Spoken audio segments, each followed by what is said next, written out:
राम भाई ने तो आज अपना रह जाओ सुबह की सूरज की पहली किरण के साथ में बकरी चराऊँ, क्योंकि काम तो करना पड़ेगा। बिना पैसा कोई की इज्जत नहीं होती।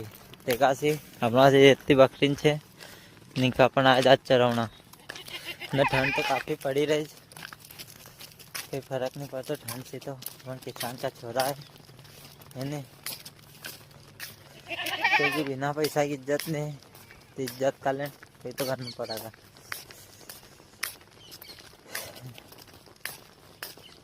की बात तो हमारा भाई भूली बज आप काई करूँ सोचांगा अभी थोड़ी देर बाद शहर में। तो व्यक्तिगत हमारा ब्लॉग बना ना, अपना ब्लॉग में व्यूज अभी कम है रहा, जरा सपोर्ट करो यार, नहीं तो हम दिमाग खराब हो जाएगा। तो हाँ भाई ब्लॉग बनाना बंद कर देगा।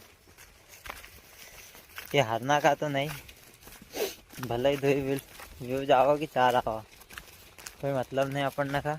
बस अपन ना का ब्लॉग बनाने डालना तो डालना ही भाई। सपोर्ट करो यार, थोड़ा बहुत तो करो, फिर देखांगा जैसे भी होएगा ना। आज अभी काफ़ी ओस भी पड़े थे खेत में, क्यों घઉં हम देखे रहे अल्लाह का भोरो भोरो यो देखी लो भोरो भोरो सब देखे रहे, सब दूर घઉં ना कहा ली जाए। नाले लोग ने झटका मशीन भी लगा दी, क्योंकि शोर बहुत एला पड़ा है अपना ले। शोर तो तुमको मालूम है, दिन बताया था कितना आवाज रोज का, ढेर बलाएगा आवाज। ब्लॉक कर दिया हन समाप्त है, क्योंकि अपना एक खेत में बकरी भरे रह जाएंगे। फिर मिलांगा नेक्स्ट ब्लॉक में, जब तक कलें राम राम।